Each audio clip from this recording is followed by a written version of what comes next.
bonsoir. Donc le sujet de ce soir, ça va être beaucoup plus simple par rapport à l'après-midi qui était très tech. C'est mes défis que j'ai eus avec l'administration française par rapport au fait que j'ai un homonyme et le plus c'est qu'il est parfait. Donc il était une fois, comme d'habitude, hein, le héros venait.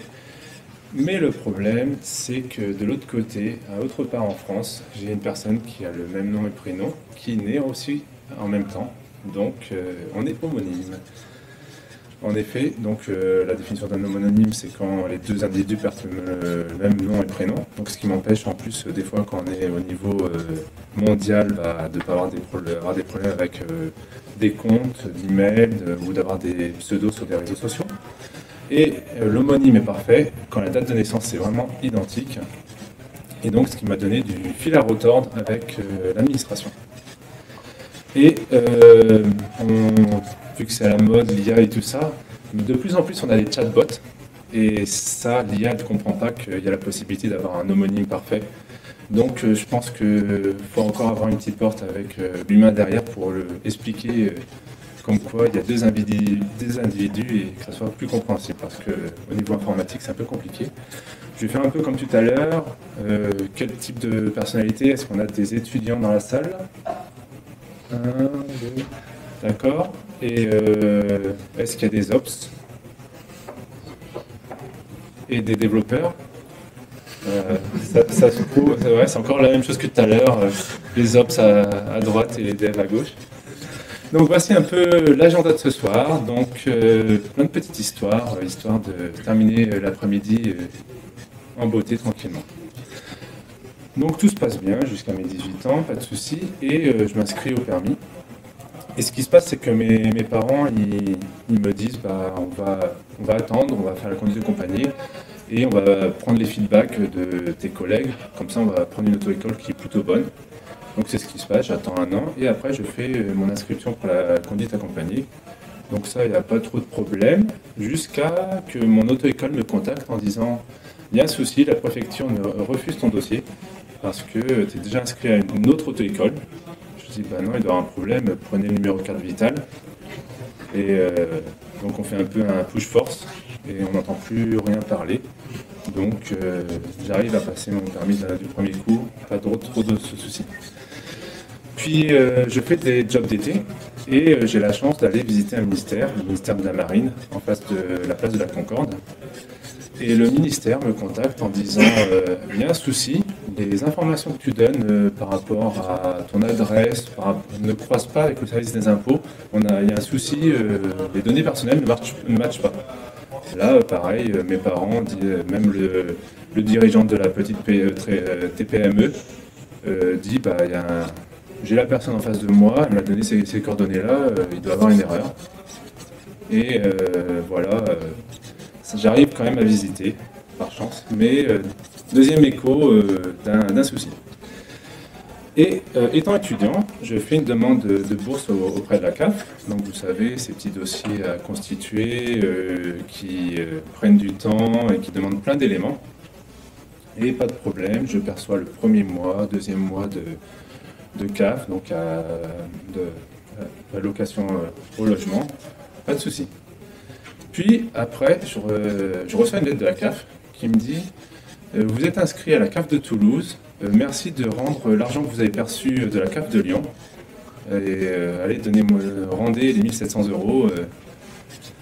Et là, je me rends compte qu'il y a un souci. Déjà, je ne me suis jamais inscrit à la CAF de Toulouse. Et ce qui se passe, c'est que je reçois le dossier de mon homonyme parfait. Donc avec tout le dossier, les fiches de paye de ses parents, l'impôt des parents, vraiment tout son dossier. Et je me rends compte donc de l'existence de cet homonyme parfait. Et je me rends à la CAF de Lyon en disant là il y a un souci.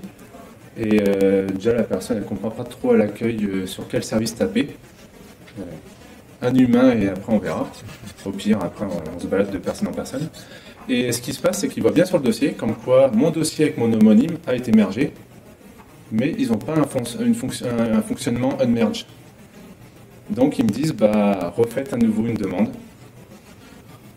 Et l'autre chose, ils me disent, le dossier que vous l'avez reçu, s'il vous plaît, détruisez-le. Et là, je trouve que leur démarche est un peu légère, parce que j'avais vraiment tout ce qu'il fallait pour faire une usurpation d'identité et faire un prêt à son nom, ce genre de choses. Donc là, je pense que l'administration aurait dû exiger la récupération des documents. Et à l'époque, on devait se connecter sur le système avec vos identifiants CAF. Et donc, il y avait on voit déjà France Connect se connecter, et donc ça fait d'autres identifiants. De nos jours, ça a un peu changé. Maintenant, quand on va sur le site, on nous demande le numéro de sécurité sociale. Et là, je dis, c'est top. Si tous les sites de l'administration française font cette migration, plus de problème. En effet, si vous connaissez un peu comment fonctionne le numéro de sécurité sociale, c'est un numéro d'identification unique. Bon, les 3 premiers éléments, critères, jusqu'au mois, tout ça, on est identique, mais dès lors qu'on passe sur le département de naissance ou l'ordre de naissance, on n'a pas le même numéro, donc on n'a pas le même numéro de sécurité sociale. En informatique, on appelle ça une clé primaire par excellence, donc plus qu'à utiliser. Le problème, c'est que dit la loi? Le Sénat exprime que voilà, il est interdit de pouvoir tenir un registre complet de tous les Français. Et donc, c'est uniquement certaines entités qui peuvent faire ce genre de choses, parce que vraiment, on a l'identification unique. Et donc, voilà, il faut avoir une autorisation spéciale pour pouvoir gérer ce genre de numéro d'identification unique. En effet, le problème majeur, c'est que si ces bases de données leak, comme on a avec certains opérateurs ou d'autres systèmes, comme on peut le voir, ce numéro d'identification unique permet très facilement de croiser les bases de données. Donc c'est vraiment une très grande faiblesse. Et donc l'idée, voilà, c'est de laisser chaque entité faire comme ils le veulent, mais il faut bien le faire. Se passent quelques années où j'ai pas trop de soucis, puis je me rends sur Doctolib. Ma compagne est institutrice et elle est cas contact, et on présume qu'elle a chopé le Covid avec sa classe. Et go faire un PCR. Vous savez, cette époque qu'on n'aime pas trop la revivre. Et Doctolib me dit, désolé, il y a déjà quelqu'un qui a pris un PCR pour vous. Et là, je me rends compte que mon homonyme, quelques jours auparavant, avait fait une réservation de PCR pour un labo à Chambéry.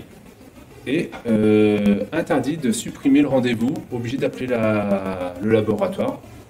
Je suis resté 50 minutes, 2 heures, j'ai laissé mon téléphone traîner, mais voilà, je voulais avoir une secrétaire pour supprimer le rendez-vous.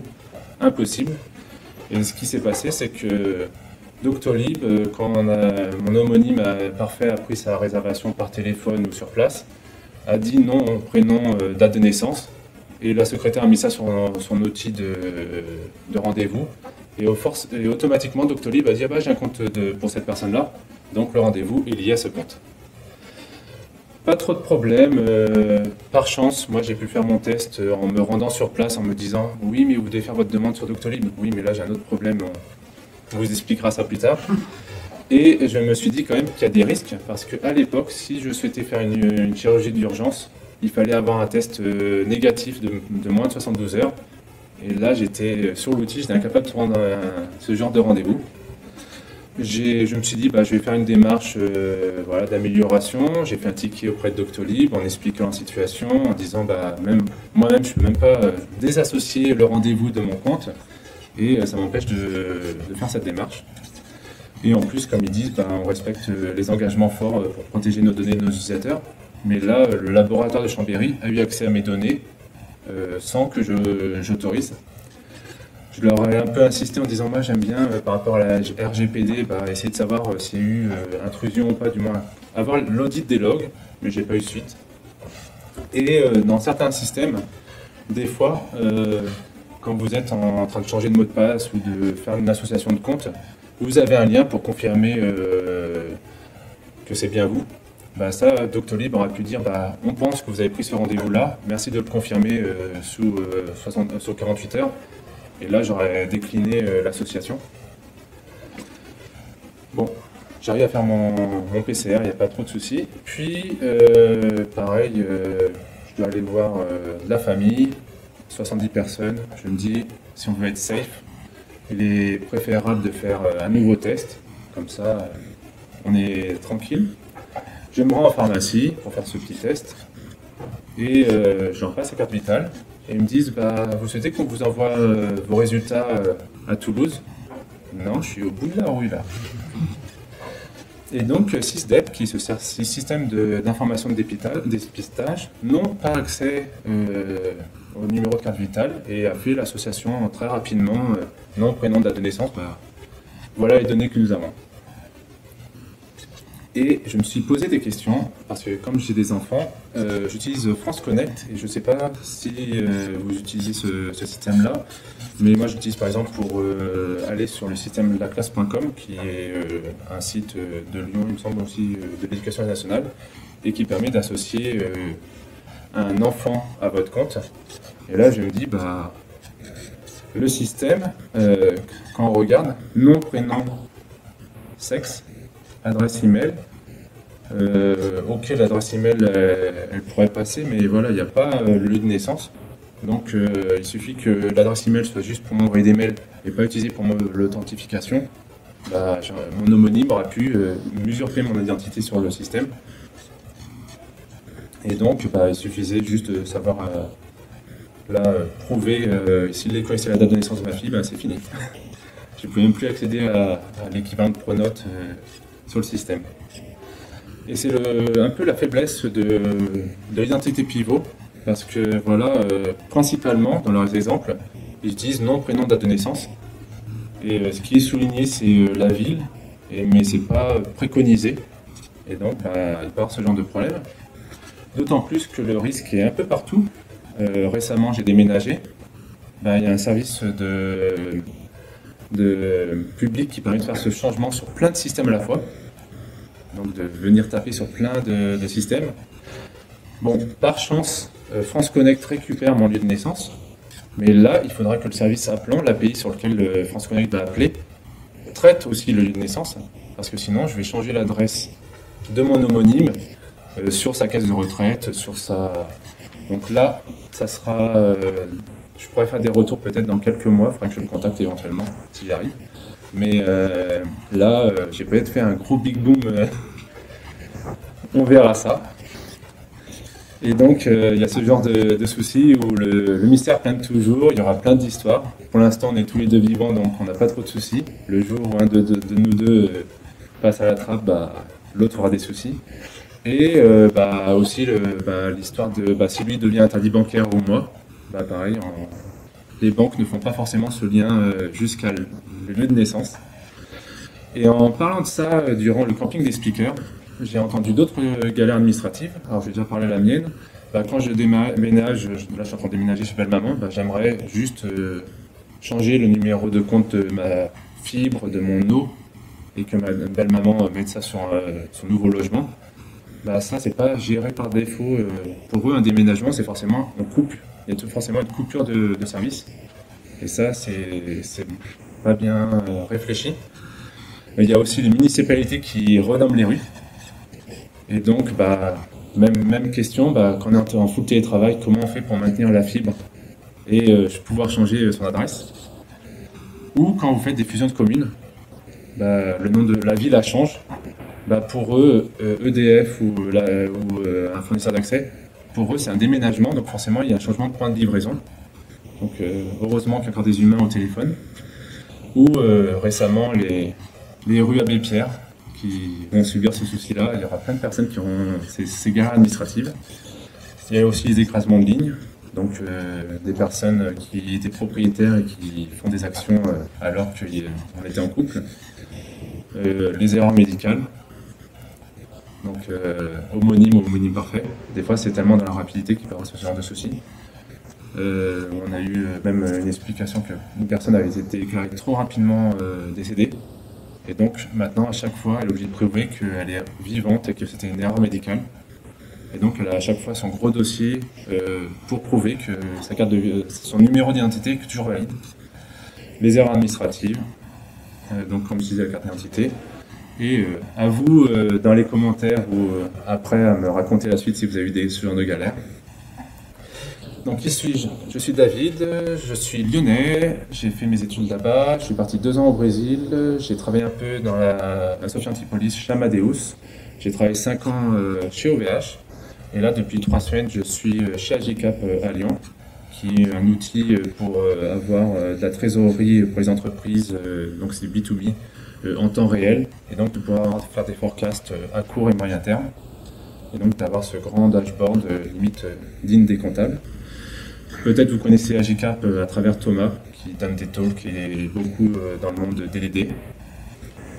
Et donc, en conclusion, vous pensez que je suis le seul. Et par rapport au paradoxe des anniversaires, ça arrive assez souvent. Là, si je prends dans le cas,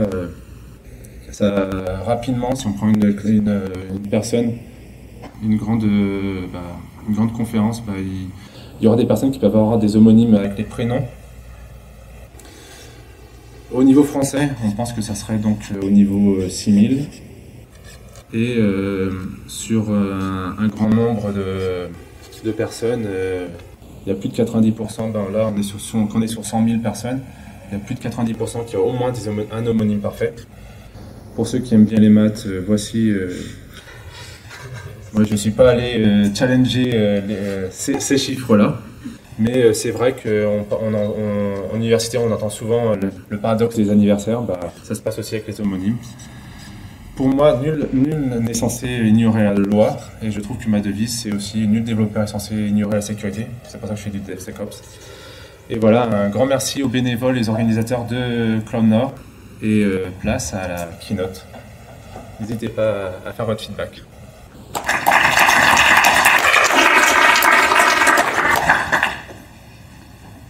Merci David. Il nous reste quelques minutes pour des questions si on a. Oui. J'ai une question évidente, c'est est-ce que tu as cherché à rencontrer cet homonyme? Il y a un moment, donc est-ce que je l'ai cherché? Il y a un moment avec Facebook, je me suis dit, je vais le faire. Ouais. Alors c'est vrai qu'il y a beaucoup, mon nom et prénom, j'ai qu'un seul prénom, donc il y en a beaucoup dans le monde, dans la partie portugaise ou hispanique. Donc il faut que je trouve déjà celui qui habite à Toulouse. Et je suppose qu'il est dans la même galère en fait. Donc... Voilà. Et maintenant, comme Facebook est moins utilisé, il faut que j'essaie de trouver un réseau social où je puisse l'identifier facilement. Mais maintenant, avec la RGPD, on n'a même plus les dates de naissance ou les lieux, ce genre de choses. Donc ça commence à devenir de l'OSINT pour essayer de retrouver cet homonyme. C'est contradictoire quoi, mais oui, c'est... Mais peut-être dans la prochaine version, j'expliquerai ces galères à lui. Plus nombreuses ou moins nombreuses, on ne sait pas. Merci beaucoup David. Merci beaucoup à vous.